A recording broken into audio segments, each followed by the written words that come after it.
Hello everyone, welcome to Disha academy.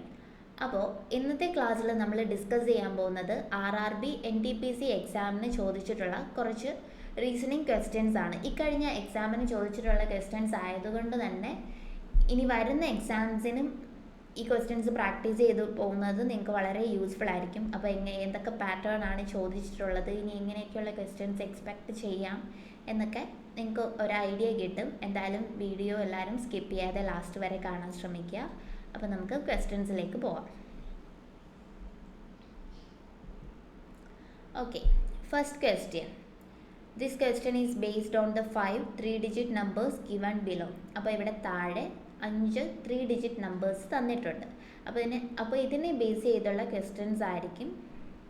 Question ആണ് താഴെ കൊടുത്തിരിക്കുന്നത്. അപ്പോൾ നമുക്ക് ക്വസ്റ്റ്യൻ എന്താണെന്ന് നോക്കാം.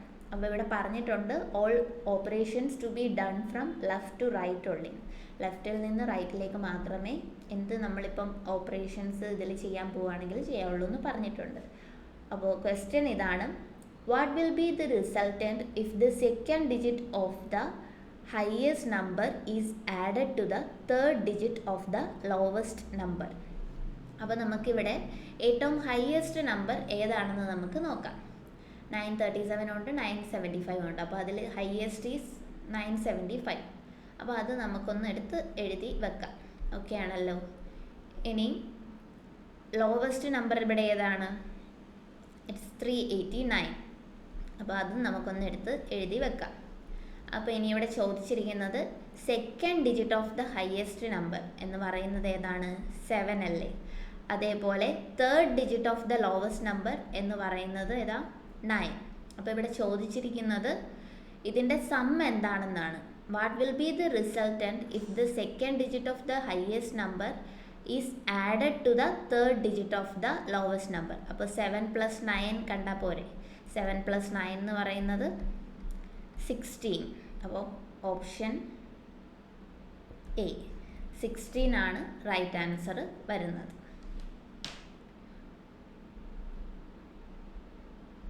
ഇനി നമുക്ക് നെക്സ്റ്റ് ക്വസ്റ്റ്യൻ നോക്കാം. അങ്ങനെ ഇതുപോലെ മിക്സ്ഡ് പാറ്റേൺ വരുന്ന ക്വസ്റ്റ്യൻസ് ഒരുപാട് വരാറുണ്ട്. അപ്പോൾ ഇത് നമുക്ക് എങ്ങനെയാണ് ചെയ്യുന്നതെന്ന് നോക്കാം. അപ്പോൾ ഈ ക്വസ്റ്റ്യനിലും പറഞ്ഞിട്ടുണ്ട് counting to be done from left to right എന്ന്. അപ്പോൾ ലെഫ്റ്റിൽ നിന്ന് വേണം റൈറ്റിലേക്ക് കൗണ്ട് ചെയ്യുക. അപ്പോൾ all numbers are single digit numbers. ഇവിടെ പറഞ്ഞിരിക്കുന്നത് if all the symbols are dropped from the series. Symbols എല്ലാം ഡ്രോപ്പ് ചെയ്യാനാണ് പറഞ്ഞിരിക്കുന്നത്. സിംബൽസ് ഡ്രോപ്പ് ചെയ്യുമ്പോൾ എല്ലാവരും പ്രത്യേകം ശ്രദ്ധിക്കുക, ഇതൊക്കെ ആൽഫബറ്റ്സ് ആണ്, ഇതൊന്നും ഡ്രോപ്പ് ചെയ്യരുത്. സിംബൽസ് മാത്രമാണ് ഡ്രോപ്പ് ചെയ്യാൻ പറഞ്ഞിരിക്കുന്നത്. അപ്പോൾ which of the following will be fourth from the left? ഈ സിംബൽസ് എല്ലാം ഡ്രോപ്പ് ചെയ്ത് കളഞ്ഞാൽ ഏതായിരിക്കും ഫോർത്ത് ഫ്രം ദ ലെഫ്റ്റ്? അപ്പോൾ ലെഫ്റ്റിൽ നിന്ന് നാലാമത് വരുന്നത് എന്താണെന്നാണ് ചോദിച്ചിരിക്കുന്നത്. അപ്പം നമുക്കിവിടെ സിംബൽസ് എല്ലാം ഡ്രോപ്പ് ചെയ്യാം. അപ്പോൾ ഇത് സിംബൽസ് മാത്രം ഡ്രോപ്പ് ചെയ്ത് കളയുക. അപ്പോൾ നമ്മൾ സിംബൽസ് എല്ലാം കളഞ്ഞു. ഇനി ലെഫ്റ്റിൽ നിന്ന് ഫോർത്ത് ഏതാണെന്നാണ് ചോദിച്ചിരിക്കുന്നത്. അപ്പോൾ 5CTR. ഫോർത്ത് ഏതാണ്? 6 അല്ലേ വരുന്നത്. സോ ഓപ്ഷൻ ഡി 6 ആണ് റൈറ്റ് ആൻസർ വരുന്നത്.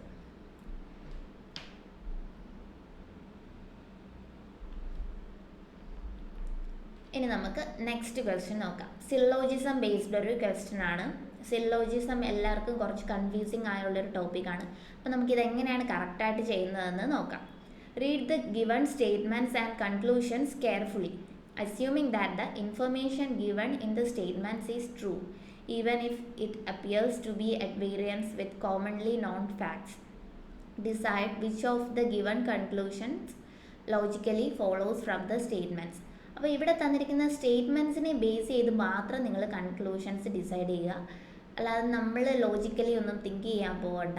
ഇങ്ങനെ സം ആൻസ് ആർ ലിസാർഡ്സ് എന്ന് കാണുമ്പം അയ്യോ അത് കറക്റ്റ് അല്ലല്ലോ എന്നൊന്നും വിചാരിക്കരുത്. ഇതിൻ്റെ അകത്ത് എന്ത് പറഞ്ഞിരിക്കുന്നോ അതാണ് അതാണ് കറക്റ്റ് എന്നുള്ള രീതിയിൽ വേണം നിങ്ങൾ സില്ലോജിസം ക്വസ്റ്റ്യൻസിനെ അപ്രോച്ച് ചെയ്യാൻ. അപ്പോൾ ഇവിടെ ഫസ്റ്റ് സ്റ്റേറ്റ്മെൻറ്റ് തന്നിരിക്കുന്നത് സം ആൻസ് ആർ ലിസേർഡ്സ്. അപ്പോൾ നമുക്ക് ഫിഗർ കറക്റ്റായിട്ട് വരയ്ക്കാൻ ശ്രദ്ധിക്കുക. അപ്പോൾ സം ആൻസ് ആർ ലിസേർഡ് അത് നമ്മൾ വരച്ചു.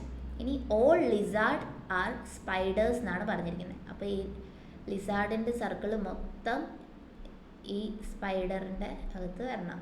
Okay, all lizards are spider. ഇനി പറഞ്ഞിരിക്കുന്നത് no spider is a rat. അപ്പോൾ no spider is a rat. Okay ആണല്ലോ. അപ്പോൾ നമുക്കിനി കൺക്ലൂഷൻസ് നോക്കാം. ഈ ഫിഗറിനെ ബേസ് ചെയ്ത് വേണം നിങ്ങളിനി കൺക്ലൂഷൻസ് നോക്കാൻ. അപ്പോൾ സം റാറ്റ്സ് ആർ ലിസാർഡ്. നോക്ക്, ഈ സ്പൈഡറിനകത്താണ് ലിസാർഡ് വരുന്നത്.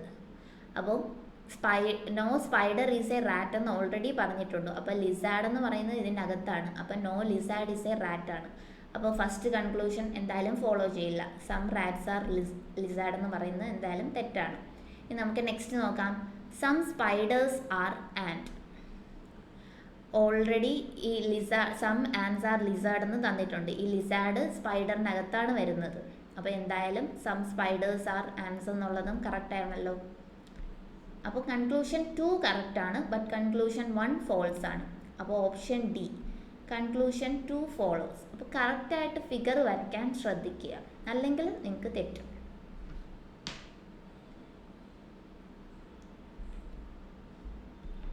ഇനി നമുക്ക് നെക്സ്റ്റ് ക്വസ്റ്റ്യൻ നോക്കാം. ഇതും സിലോജിസം ബേസ്ഡ് ഒരു ക്വസ്റ്റ്യൻ തന്നെയാണ്. അപ്പോൾ നമുക്ക് ഇതെങ്ങനെയാണ് ചെയ്യുന്നതെന്ന് നോക്കാം. അപ്പം ഓൾ ഓറഞ്ചസ് ആർ ആപ്പിൾ എന്നാണ് പറഞ്ഞിരിക്കുന്നത്. അപ്പോൾ ഓറഞ്ചസ് നമുക്ക് വരയ്ക്കാം. All oranges are apples.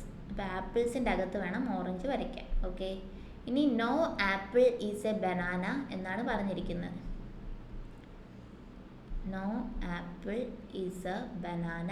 Okay ആണല്ലോ. ഇനി പറഞ്ഞിരിക്കുന്നത് no banana is a kiwi.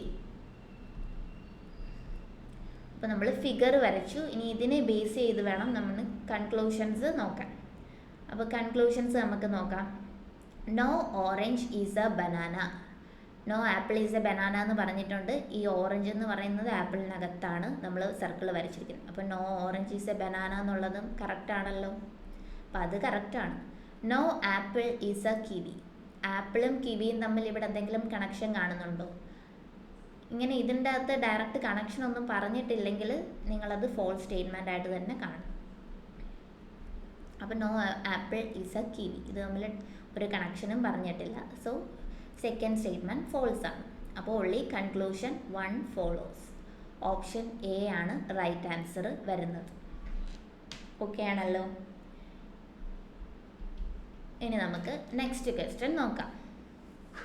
Okay, below are given 2 sets of number. In each sets of numbers, a certain mathematical operation on the first number results in the second number. Similarly, certain mathematical operations on the second number results in the third number, and so on. Which of the given operations follow the same set of operations as in the question? ഇതിൽ പറയുന്നത് ഇത്രയേ ഉള്ളൂ.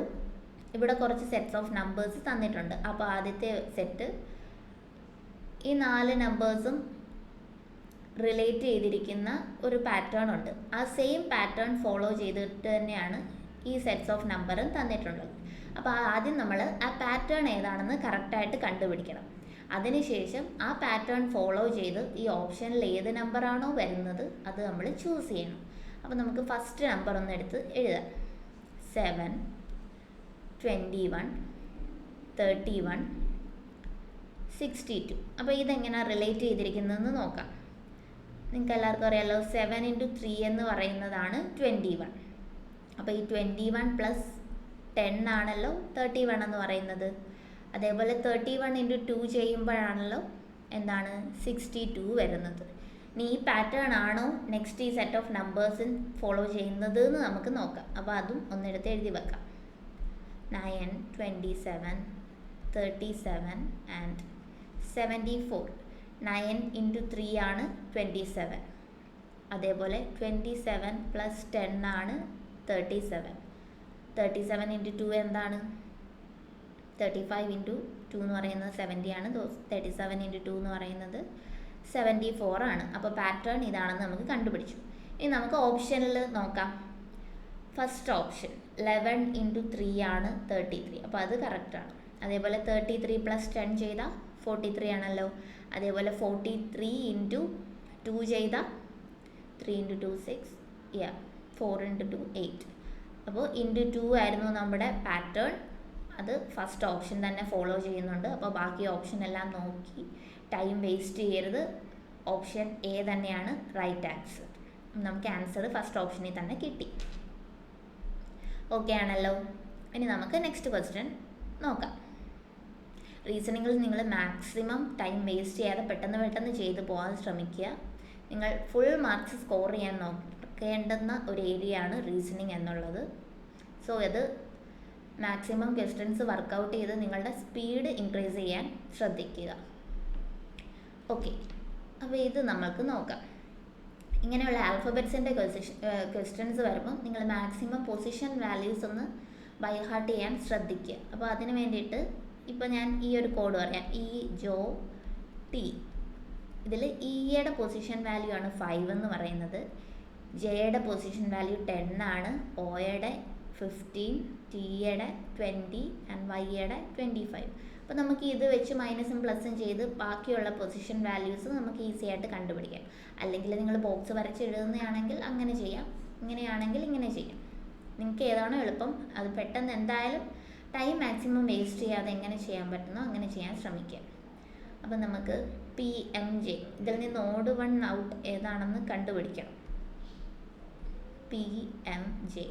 അപ്പോൾ പിയുടെ position value O കഴിഞ്ഞിട്ട് next letter ആണല്ലോ P, MNOP.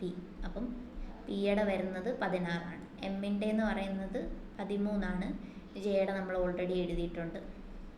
അപ്പോൾ ഇവിടെ -3 ആണ്. അപ്പോൾ ആ പാറ്റേൺ തന്നെയാണോ ബാക്കിയും ഫോളോ ചെയ്യുന്നതെന്ന് നമുക്ക് നോക്കാം.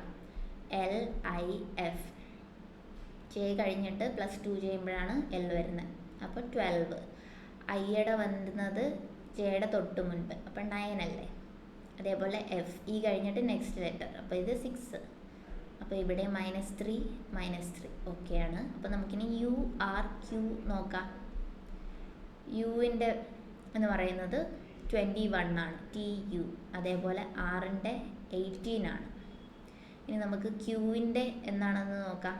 OPQ 17 ആണ് വരുന്നത്. അപ്പോൾ ഇതല്ലല്ലോ, 15 ആയിരുന്നല്ലേ വരേണ്ടിയിരുന്നത്. സോ ഓപ്ഷൻ സി ആണ് ഓഡ് 1 ഔട്ട് വരുന്നത്. അടുത്ത നോക്കേണ്ട ആവശ്യമില്ല, ZWT ആണ്. ഇതിൻ്റെ 26, ഇതിൻ്റെ 23 ആൻഡ് ഇതിൻ്റെ 20, -3. അപ്പോൾ നിങ്ങൾ പൊസിഷൻ വാല്യൂ ഓർത്തിരിക്കുകയാണെങ്കിൽ നിങ്ങൾക്ക് പെട്ടെന്ന് ഈ ക്വസ്റ്റ്യൻസ് ചെയ്യാൻ പറ്റും. ഓക്കെ ആണല്ലോ. നമുക്കിനി നെക്സ്റ്റ് ക്വസ്റ്റ്യൻ നോക്കാം. ഓക്കെ, അപ്പോൾ ഇതെന്ന് പറയുന്നത് ഡേറ്റ സഫിഷ്യൻസിയിൽ നിന്നുള്ളൊരു ക്വസ്റ്റ്യൻ ആണ്. അപ്പോൾ ഈ തന്നിരിക്കുന്ന ഡേറ്റ വെച്ചിട്ട് നമുക്ക് ആൻസറിലേക്ക് എത്താൻ പറ്റുന്നുണ്ടോ എന്നാണ് ഈ ക്വസ്റ്റ്യൻസ് കൊണ്ട് അവർ ഉദ്ദേശിക്കുന്നത്. അപ്പം ഇവിടെ ഇപ്പോൾ ഒരു ക്വസ്റ്റ്യൻ തരും, എന്നിട്ട് 2 സ്റ്റേറ്റ്മെൻറ്റ്സും തരും. അപ്പോൾ അത് വെച്ചിട്ട് നമുക്ക് ആൻസർ കിട്ടുന്നുണ്ടെങ്കിൽ അതനുസരിച്ച് ഓപ്ഷൻ സെലക്ട് ചെയ്യുക. നമുക്ക് ആ തന്നിരിക്കുന്ന സ്റ്റേറ്റ്മെൻറ്റ്സ് വെച്ച് ആൻസറിലേക്ക് എത്താൻ പറ്റുന്നില്ലെങ്കിൽ അതിനനുസരിച്ചുള്ള ഓപ്ഷൻസ് ഏതാണോ അത് സെലക്ട് ചെയ്യുക. അപ്പോൾ നമുക്ക് ക്വസ്റ്റ്യൻ നോക്കാം. അപ്പോൾ ഇവിടെ തന്നിട്ടുണ്ട് 5 friends, Gaurav, Himanshu, Ishan, Lokesh and Mukul are of different ages. Who is the third oldest? അപ്പോൾ ഇവരുടെ ഏജസ് എല്ലാം ഡിഫറെൻ്റ് ആണ്. 5 ഫ്രണ്ട്സ് ഉണ്ടെന്ന് തന്നിട്ടുണ്ടല്ലോ. അപ്പോൾ നമുക്കിത് ജസ്റ്റ് 3, 4, 5 ഓക്കെ ആണല്ലോ. അപ്പോൾ ഇതിൽ who is the third oldest ആരാണെന്നാണ് നമുക്ക് കണ്ടുപിടിക്കേണ്ടത്. അപ്പം നമുക്ക് ആദ്യം ഒന്ന് എഴുതാം. 5 ഫ്രണ്ട്സ് ഉണ്ട്. Ishan is older than Gaurav. അപ്പോൾ ഗൗരവിനെക്കാട്ടിലും ഓൾഡർ ആണ് ഇഷാൻ, അത് നമുക്ക് എഴുതാം. ബട്ട് യങ്ങർ ദാൻ ലോകേഷിനെക്കാട്ടിലും ചെറുതാന്ന് പറഞ്ഞിട്ടുണ്ട്. അപ്പോൾ നമുക്ക് ഇഷാനെ നടുക്കെഴുതാം. ഇനി നെക്സ്റ്റ് എന്ന് പറയുന്നത് മുകുൾ ഈസ് ഓൾഡർ ദാൻ ഇഷാനെക്കാട്ടിലും ഓൾഡർ ആണ്. അതേപോലെ ലോകേഷിനെക്കാട്ടിലും യങ്ങർ ആണെന്നാണ് പറഞ്ഞേക്കുന്നത് മുകുൾ. അപ്പോൾ ഇവരുടെ രണ്ടുപേരുടെ ഇടയ്ക്കല്ലേ മുകുൾ വരുന്നത്. അപ്പം ഇതിൽ നിന്ന് നമുക്ക് who is the third oldest എന്ന് നമുക്ക് ഇതിൽ നിന്ന് കണ്ടുപിടിക്കാൻ പറ്റുവാണെങ്കിൽ നമുക്ക് എന്താ സഫിഷ്യൻ്റ് ആണെന്ന് എഴുതാം. പക്ഷേ ഇവിടെ നോക്കിയേ, ഹിമാൻഷു എന്ന് പറയുന്ന ഒരാളും കൂടെ ഉണ്ട്. അയാളെപ്പറ്റി ഒരു ഡീറ്റെയിൽസും ഇവിടെ തന്നിട്ടില്ല. അപ്പം അയാൾ ഇനി തേർഡ് ഓൾഡസ്റ്റ് ആണോ എവിടെയാണോ വരുന്നത് നമുക്കൊരു ഐഡിയ ഇല്ല. അപ്പോൾ ഈ തന്നിരിക്കുന്ന 2 ഡേറ്റയും സഫീഷ്യൻ്റ് അല്ലല്ലോ ആൻസറിലേക്ക് എത്താൻ. അപ്പോൾ നമ്മൾ ഏതായിരിക്കണം സ്റ്റേറ്റ്മെൻറ്റ് സെലക്ട് ചെയ്യുന്നത്? Both statement 1 and 2 together are not sufficient to answer the question. നമുക്ക് ഈ 2 സ്റ്റേറ്റ്മെൻറ്റ്സ് വെച്ച് ആൻസറിലേക്ക് എത്താൻ പറ്റുന്നില്ല. അപ്പം നമ്മളുടെ ഓപ്ഷൻ ഡി ആയിരിക്കും റൈറ്റ് ആൻസർ വരുന്നത്. ആൻസറിലേക്ക് എത്താൻ പറ്റുവാണെങ്കിൽ സഫീഷ്യൻ്റ് ആണെന്ന് എഴുതായിരുന്നു, പക്ഷേ ഇവിടെ പറ്റത്തില്ല. അപ്പം ഇത് നിങ്ങൾ ഒന്ന് പ്രാക്ടീസ് ചെയ്ത് നോക്കുക. ഇങ്ങനത്തെ ക്വസ്റ്റ്യൻസ് ഒരുപാട് ഇപ്പോൾ വരുന്നുണ്ട്. ഓക്കെ, അപ്പോൾ ഇപ്പം നിങ്ങളിപ്പോൾ ഒരുപാട് ക്വസ്റ്റ്യൻസ് കണ്ടല്ലോ. അപ്പം ഈ റെയിൽവേ എക്സാംസിന് വേണ്ടി പ്രിപ്പയർ ചെയ്യുന്ന എല്ലാവർക്കും വേണ്ടിയിട്ട് നമ്മളുടെ ദിശ അക്കാഡമി സ്റ്റാർട്ട് ചെയ്തിരിക്കുന്ന ന്യൂ ബാച്ചാണ് RRB പ്രീമിയം ബാച്ച്. അപ്പം ക്വസ്റ്റ്യൻസിനെ പറ്റി ഒരു ഐഡിയ ഇല്ല, എങ്ങനെയൊക്കെ ആയിരിക്കും, എന്തൊക്കെ പഠിക്കണം എന്നൊക്കെ ഒരു ഐഡിയ ഇല്ലാതിരിക്കുന്നവരാണ്, ഒരു ഓൺലൈൻ ക്ലാസ് എടുത്ത് പഠിക്കണം എന്നാഗ്രഹിക്കുന്നവരാണെങ്കിൽ നിങ്ങൾക്ക് താഴെ കൊടുത്തിരിക്കുന്ന നമ്പറിൽ കോൺടാക്റ്റ് ചെയ്യാവുന്നതാണ്. നിങ്ങൾക്ക് എന്ത് ഡൗട്ട്സ് ഉണ്ടെങ്കിലും അതൊക്കെ ക്ലിയർ ചെയ്യാൻ നമ്മളുടെ ഫാക്കൽറ്റി ഇവിടെ റെഡിയാണ്. അതേപോലെ മെൻറ്റർ സപ്പോർട്ടും അവൈലബിൾ ആണ്. സോ എല്ലാവരും കൂടുതൽ ഡീറ്റെയിൽസിനായി നിങ്ങൾക്ക് താഴെ കാണുന്ന നമ്പറിൽ കോൺടാക്റ്റ് ചെയ്യാവുന്നതാണ്. ഓക്കെ, അപ്പോൾ നമുക്ക് നമ്പർ സീരീസിൻ്റെ ഒരുപാട് ക്വസ്റ്റ്യൻസ് വരാറുണ്ട്. ആൽഫ് സീരീസ് വളരെ ഇമ്പോർട്ടൻ്റ് ആയിട്ടുള്ളൊരു ഏരിയ ആണ്. അപ്പോൾ നമുക്ക് ഈ ക്വസ്റ്റ്യൻ എങ്ങനെയാണെന്ന് നോക്കാം. ഇതൊക്കെ നിങ്ങൾക്ക് ഈ പാറ്റേൺ ഒക്കെ ഒന്ന് മനസ്സിലാവണമെങ്കിൽ നിങ്ങൾ പ്രീവിയസ് ഇയർ ക്വസ്റ്റ്യൻസ് കുറേ ചെയ്ത് നോക്കുക. എന്നാലേ നിങ്ങൾക്ക് എക്സാം ഹോളിലാണെങ്കിലും ഒരു ഐഡിയ കിട്ടുള്ളൂ ഇങ്ങനെയൊക്കെ ചിന്തിക്കാമെന്നുള്ളത്. അപ്പോൾ നമുക്ക് ഈ ക്വസ്റ്റ്യൻ നോക്കാം. 19 കഴിഞ്ഞിട്ട് 20, അത് കഴിഞ്ഞ് 28, അത് കഴിഞ്ഞ് 55 and 190. ഇങ്ങനെ പെട്ടെന്ന് പെട്ടെന്ന് ഇൻക്രീസ് ആയി പോയിക്കൊണ്ടിരിക്കുകയാണ്. അപ്പോൾ നമുക്കിത് നോക്കാം. ഇവിടെ 1 ഇൻക്രീസേ ഉള്ളൂ, ഇവിടെ വന്നപ്പോൾ 8 ആയി. ഇനി 28ഉം 55ഉം വന്നിരിക്കുന്നത് എന്താ? നമുക്ക് ജസ്റ്റ് ഒന്ന് സബ്ട്രാക്ട് ചെയ്ത് നോക്കാം. 15 മൈനസ് 8 7. ഓക്കെ, ഇപ്പം നിങ്ങൾക്ക് ഒരു പാറ്റേൺ മനസ്സിലാവുന്നില്ലേ? 27 ആണ് വന്നത്. അതേപോലെ 119 minus 55 and minus 5 is 4 and 11 minus 5 is. ഇപ്പം നോക്കിയേ, ഇതെന്ന് പറയുന്നത് 1 ക്യൂബാണ്. ഇത് നോക്കിയേ 2 ക്യൂബ് അല്ലേ? അതേപോലെ ഇത് 3 ക്യൂബാണ്. ഇത് വന്നിട്ട് 4 ക്യൂബ്. അപ്പോൾ ഇനി അടുത്ത നമ്പർ ഏതായിരിക്കും നമ്മൾ ആഡ് ചെയ്യേണ്ടത്? 5 ക്യൂബ് അല്ലേ? 5 ക്യൂബ് എന്ന് പറയുന്നത് 125. അപ്പോൾ ഈ 190യുടെ കൂടെ നമ്മൾ 125 ആഡ് ചെയ്യണം. അപ്പോൾ നമുക്ക് എന്ത് കിട്ടും? 244. ഓപ്ഷൻ സി 244 ആണ് അപ്പോൾ ആൻസർ വരുന്നത്. അപ്പോൾ ഇതേപോലെ ക്യൂബ്, സ്ക്വയർ ഇതൊക്കെ ചോദിക്കാറുണ്ട്. അപ്പം ഒരു പ്രൈം നമ്പേഴ്സ് അങ്ങനെ എന്ത് വേണമെങ്കിലും ഏത് പാറ്റേൺ വേണമെങ്കിലും ആവാം. അപ്പം നിങ്ങൾ കുറേ പ്രാക്ടീസ് ചെയ്യുമ്പോൾ നമുക്ക് തന്നെ ഒരു ഐഡിയ കിട്ടും എങ്ങനെയൊക്കെയാണ്. ഇനി നമുക്ക് 91 93. ഓക്കെ, 91ൽ നിന്ന് 93 വരെ ചെയ്യാൻ +2, ഇവിടുന്ന് വരാൻ +3 ആൻഡ് ഇത് വന്നിട്ട് +5 ആൻഡ് ഇത് +7. ഇത് നോക്കിയേ 2 3 5 7 all are prime numbers. Prime numbers വെച്ചിട്ടാണ് ഈ പോയിരിക്കുന്നത്. അപ്പം നെക്സ്റ്റ് പ്രൈം നമ്പർ ഏതാണ്? +11. 108 + 11 ഇറ്റ്സ് 119. ഓപ്ഷൻ ബി 119 ആണ് നമ്മളുടെ ആൻസർ വരുന്നത്. അപ്പോൾ ഇത് പെട്ടെന്ന് ഇങ്ങനെ കാണുമ്പം ഓഡ് നമ്പർ ആയിരിക്കും എന്ന് വെച്ച് +9 ചെയ്ത് പോകരുത്. അപ്പോൾ ഇവിടെ ഓപ്ഷനിൽ അതും ഇട്ടിട്ടുണ്ട് 117. സോ അങ്ങനെ തെറ്റിക്കരുത്, കാരണം ഇവിടെ ഒരു 2 കിടപ്പുണ്ട്. അപ്പം നിങ്ങൾ ഓർത്തുകൊള്ളുക, ഇത് പ്രൈം നമ്പറാണ്. ഓക്കെ ആണല്ലോ?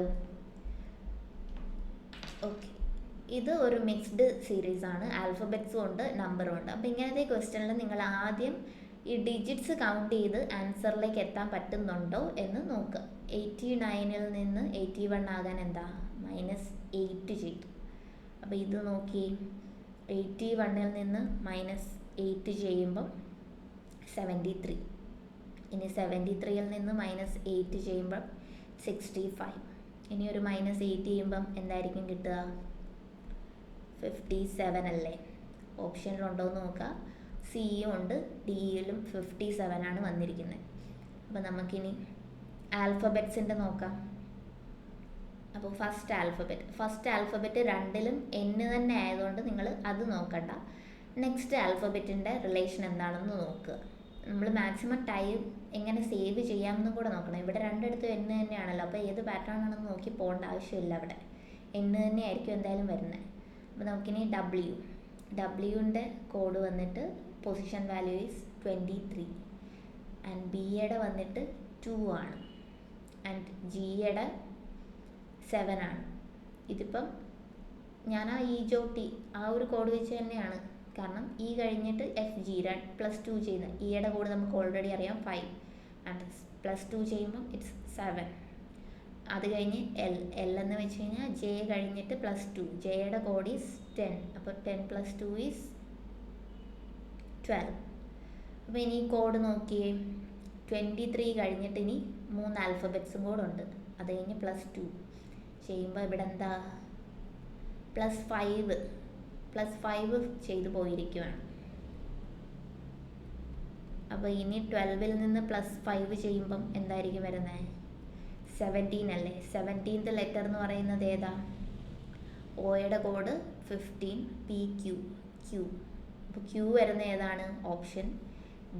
ഓപ്ഷൻ ഡി ആണ് അപ്പോൾ നമ്മളുടെ റൈറ്റ് ആൻസർ വരുന്നത്. സോ പൊസിഷൻ വാല്യൂസ് ഒന്ന് പഠിച്ചു വെച്ച് കഴിഞ്ഞാൽ നമുക്ക് പെട്ടെന്ന് ചെയ്യാവുന്നതാണ്. ഓക്കെ, ഇനി നെക്സ്റ്റ് ക്വസ്റ്റ്യൻ വന്ന് സീറ്റിംഗ് അറേഞ്ച്മെൻറ്റിൽ നിന്നാണ്. സോ സീറ്റിംഗ് അറേഞ്ച്മെൻറ്റ് എന്തായാലും നിങ്ങൾക്ക് 1-2 ക്വസ്റ്റ്യൻസ് ഒക്കെ എക്സ്പെക്റ്റ് ചെയ്യാം. നിങ്ങൾക്ക് മെയിൻലി നോർത്ത് ഫേസിങ്ങോ അല്ലെങ്കിൽ ഫേസിങ് ദ സെൻറ്റർ ക്വസ്റ്റ്യൻസ് ആണ് കൂടുതൽ വരുന്നത്. അപ്പം ഫേസിങ് ദ സെൻറ്റർ വരുമ്പം നിങ്ങൾ ഓർത്തിരിക്കേണ്ട ഒരു കാര്യം എന്ന് പറയുന്നത്, ലെഫ്റ്റിലേക്ക് കൗണ്ട് ചെയ്യാൻ പറഞ്ഞു കഴിഞ്ഞാലാണ് ക്ലോക്ക് വൈസ്. ഓക്കെ ആണല്ലോ. ലെഫ്റ്റിലേക്ക് കൗണ്ട് ചെയ്യാൻ പറഞ്ഞു കഴിഞ്ഞാൽ ക്ലോക്ക് വൈസ്. ഫേസിങ് ദ സെൻറ്ററിൻ്റെ കേസാണ് ഞാനീ പറയുന്നത്, centre of the table. Okay, ഈ റൂള് ഓർത്തിരിക്കുക, എന്നാൽ നിങ്ങൾക്ക് പെട്ടെന്ന് ചെയ്യാൻ പറ്റും. ഇനി റൈറ്റിലേക്കാണ് കൗണ്ട് ചെയ്യാൻ പറയുന്നതെങ്കിൽ നിങ്ങൾ ആൻറ്റി ക്ലോക്ക് വൈസ് വേണം കൗണ്ട് ചെയ്യാൻ. ഓക്കെ, അപ്പോൾ മനസ്സിലായല്ലോ. ഇനി നിങ്ങൾ ചെയ്യേണ്ടത്, ഇതിപ്പോൾ ടോട്ടൽ 7 പീപ്പിൾ ഉണ്ടെന്ന് പറഞ്ഞല്ലോ, അപ്പോൾ ഒരു സർക്കിള് ജസ്റ്റ് ഒന്ന് 7 ആയിട്ട് ഡിവൈഡ് ചെയ്യുക. 7 ഓക്കെ ആണല്ലോ. ഇനി ഇവിടെ പറഞ്ഞിരിക്കുന്നത് B sits second to S. Okay, ഇത് കണക്റ്റഡ് ഫാക്ട്സ് വരുന്നുണ്ട്. സോ കണക്റ്റഡ് ഫാക്ട്സ് നോക്കി വരയ്ക്കാൻ ശ്രദ്ധിക്കുക. B sits second to the right of S. അപ്പോൾ S വരച്ചു കഴിഞ്ഞാൽ B എന്ന് പറയുന്നത് സെക്കൻഡ് ടു ദ റൈറ്റ് ആണ്. റൈറ്റ് എന്ന് വെച്ചാൽ ഞാൻ പറഞ്ഞു anticlockwise. Second, B sits second to the right of S, anticlockwise അല്ലേ ഇപ്പം ഞാൻ എടുത്തത്. അതേപോലെ Q sits third to the left of S. എസിൻ്റെ തേർഡ് ലെഫ്റ്റ് ആണ് Q. ലെഫ്റ്റ് എന്ന് വെച്ച് കഴിഞ്ഞാൽ ക്ലോക്ക് വൈസ്. ഓക്കെ, ഇനി only 2 people sit between P and R. P and R അവിടെ നിൽക്കട്ടെ. നമുക്കിനി വേറെ കണക്റ്റഡ് ഫാക്ട്സ് വരുന്നില്ല, നമുക്ക് നോക്കാം. Only 2 people sit between P and R when counted from the right of R. ആറിൻ്റെ റൈറ്റിൽ നിന്ന് കൗണ്ട് ചെയ്യുമ്പം 2 people ഉള്ളെന്നാണ് പറഞ്ഞത്. only 2 people sit between P and R എന്നല്ലേ പറഞ്ഞിരിക്കുന്നത്. അതും ആറിൻ്റെ റൈറ്റിൽ നിന്ന് കൗണ്ട് ചെയ്യുമ്പം. അപ്പോൾ നമ്മളിപ്പം ഇവിടെയാണ് R എഴുതുന്നതെന്ന് വിചാരിക്കുക. റൈറ്റിൽ നിന്ന് അപ്പോൾ ഇവിടെ P ഇവിടെയാണ് വരേണ്ടത്, പക്ഷേ ഇവിടെ ഓൾറെഡി ആളുണ്ടല്ലോ, സോ അവിടെ എഴുതാൻ പറ്റത്തില്ല. അപ്പോൾ നമുക്കിനി ഇവിടെ R എഴുതി നോക്കാം. അപ്പോൾ ഇവിടുന്ന് എടുത്തു കഴിഞ്ഞാൽ P ഇവിടെയല്ലേ വരുന്നത്, അത് ഓക്കെയാണ്. നമുക്ക് ഇതും കൂടെ ഒന്ന് നോക്കാം. ഇനിയിപ്പം ഇവിടെയാണ്, സോ ഇവിടെ നിങ്ങൾ പോസിബിൾ ഓപ്ഷൻസ് എല്ലാം നിങ്ങളങ്ങ് എഴുതി പോണേ. When counted from the right of R. So നമുക്ക് ഇവിടെ എഴുതാനൊരു ഓപ്ഷൻ ഉണ്ട്. അതേപോലെ തന്നെ ഇവിടെയാണ് R എഴുതിയിരുന്നതെങ്കിൽ P ഇവിടെ വരാനും ഒരു ഓപ്ഷൻ ഉണ്ട്. അപ്പം ഉള്ള ഓപ്ഷൻ നമുക്ക് എഴുതി പോവാം. ഇനി ഒരു കാര്യം പറഞ്ഞിട്ടുള്ള എന്താ, C is an immediate neighbour of P. ഇപ്പോൾ P ഇവിടെയാണ് എഴുതുന്നതെങ്കിൽ C നമുക്ക് ഇവിടെ ഒന്നും എഴുതാൻ പറ്റത്തില്ല. ഓൾറെഡി Bയും Sഉം അവിടെ ഉണ്ട്. സോ ഈ കണ്ടീഷൻ എന്തായാലും പറ്റത്തില്ലെന്ന് മനസ്സിലായല്ലോ. അപ്പം R ഇവിടെ വരത്തില്ല. എന്താണ് പറഞ്ഞിരുന്നത്? C is an immediate neighbour of P. അപ്പോൾ C ഇവിടെ നമുക്ക് എഴുതാൻ പറ്റും. പോസിബിൾ ഓപ്ഷനും കൂടെ എഴുതി പോവുക. എന്തായാലും ഒരിടത്ത് എത്തുമ്പോൾ ക്യാൻസൽ ആവും. ഓക്കെ, അപ്പം ഇനി എന്താണ് ലെഫ്റ്റ് ആയിട്ടുള്ള ഒരാളെന്ന് പറയുന്നത് O അല്ലേ. അപ്പോൾ ഇവിടെ ചോദിച്ചിരിക്കുന്നത് എന്താ, who sits to the immediate left and right of O. ഓയുടെ ലെഫ്റ്റിലും റൈറ്റിലും ഇരിക്കുന്ന ആരാണെന്നാണ് ചോദിച്ചത്. ആദ്യം എഴുതേണ്ടത് ലെഫ്റ്റിലിരിക്കുന്ന ആളാണ്. ഓയുടെ ലെഫ്റ്റിലിരിക്കുന്നത് S ആണ്, അതേപോലെ റൈറ്റിലിരിക്കുന്നത് B ആണ്. ഇവിടെ ഓപ്ഷനിൽ കിടപ്പുണ്ടല്ലോ, option A, S and B. അപ്പോൾ നിങ്ങൾ സീറ്റിംഗ് അറേഞ്ച്മെൻറ്റ് എഴുതുമ്പം ഓർത്തിരിക്കേണ്ടത് ലെഫ്റ്റ് കൗണ്ട് ചെയ്യാൻ പറഞ്ഞു കഴിഞ്ഞാൽ ക്ലോക്ക് വൈസ് വേണം കൗണ്ട് ചെയ്ത് പോകാൻ. അതേപോലെ റൈറ്റിലേക്ക് കൗണ്ട് ചെയ്യാൻ പറഞ്ഞാൽ ആൻറ്റി ക്ലോക്ക് വൈസ് വേണം കൗണ്ട് ചെയ്യാൻ. പിന്നെ പോസിബിൾ കണ്ടീഷൻസ് ഉണ്ടെങ്കിൽ അതും കൂടെ എഴുതി പോവുക. എന്തായാലും ഒരിടത്ത് എത്തുമ്പോൾ അത് ക്യാൻസൽ ആവും. ഓക്കെ ആണല്ലോ. ഓക്കെ, അപ്പോൾ ഈ വീക്ക് ഡേയ്സ് തന്നിട്ടുള്ള ക്വസ്റ്റ്യൻസ് ഇപ്പം ഒരുപാട് NTPC എക്സാമിൽ തന്നെ ഒരു ഷിഫ്റ്റിൽ 2 ക്വസ്റ്റ്യൻസ് ഒക്കെ ചോദിച്ചിട്ടുണ്ട്. അപ്പോൾ ഇതൊരു പസിൽ ടൈപ്പ് ക്വസ്റ്റ്യൻ ആണ്. അപ്പം നമുക്ക് ഇതെങ്ങനെയാണ് ചെയ്യുന്നതെന്ന് നോക്കാം. അപ്പോൾ ഇവിടെ തന്നിട്ടുണ്ട് each of T, U, V, W, X, Y and Z has an engagement on a different day of a week starting from Monday and ending on Sunday of the same week. ഇപ്പോൾ starting on Monday എന്ന് പറഞ്ഞിട്ടുണ്ടല്ലോ, നമുക്ക് Monday തൊട്ട് Sunday വരെ എഴുതാം. Monday, Tuesday, Wednesday, Thursday, Friday, Saturday and Sunday വരെ just ഒന്ന് എഴുതുക. ഓക്കെ ആണല്ലോ. ഇനി നമുക്ക് തന്നിരിക്കുന്ന ഇൻഫർമേഷൻസ് വെച്ച് എഴുതി പോവാം. We has engagement on 3rd day of the week. Okay, Monday, Tuesday, Wednesday. 3rd day എന്ന് പറഞ്ഞിട്ടുണ്ടല്ലോ, week 1, 2, 3. That is we has exam on Wednesday. Okay ആണല്ലോ. ഇനി only one person has engagement before Y. വൈക്ക് മുന്നേ ഒരാൾക്ക് മാത്രമേ exam ഉള്ളൂ. അതല്ലേ പറഞ്ഞിരിക്കുന്നത്. Sorry, only one person has engagement after Y. Y കഴിഞ്ഞിട്ട് ഒരാൾക്ക് മാത്രമേ എക്സാം ഉള്ളൂ. ഓക്കെ, അപ്പോൾ Y എവിടെ ആയിരിക്കും വരുന്നത്? Y കഴിഞ്ഞിട്ട് ഒരാൾക്കേ ഉള്ളൂ എക്സാം. വൈയുടെ എക്സാം വൈ എൻഗേജ്മെൻറ്റിന് പോകേണ്ടത് സാറ്റർഡേ ആയിരിക്കും. ഇനി only 3 people have engagement between V and X എന്ന് പറഞ്ഞിട്ടുണ്ട്. 3 people. ഓക്കെ, അപ്പോൾ മുകളിലേക്ക് എന്തായാലും വരച്ചു കഴിഞ്ഞാൽ സഫീഷ്യൻ്റ് ആയിട്ടുള്ള സ്പേസ് ഇല്ല. അപ്പോൾ നമുക്ക് താഴെ നോക്കാം. 1, 2, 3. ഓക്കെ, അപ്പോൾ B ആൻഡ് എക്സിൻ്റെ എക്സാം എക്സിന് എൻഗേജ്മെൻറ്റ് വരുന്നത് സൺഡേ ആണ്. അത് നമുക്ക് കിട്ടി. ഇനി only one person has engagement between W and Z. ഇവിടെ എഴുതാൻ പറ്റില്ലല്ലോ W, Z. നമുക്കിവിടെ നോക്കാം. W, Z ഇവിടെ എഴുതിയാൽ ഇവിടെയും പറ്റത്തില്ല. സോ ആകെയുള്ളൊരു സ്പേസിങ് ഉള്ളത് ഇവിടെയാണ്.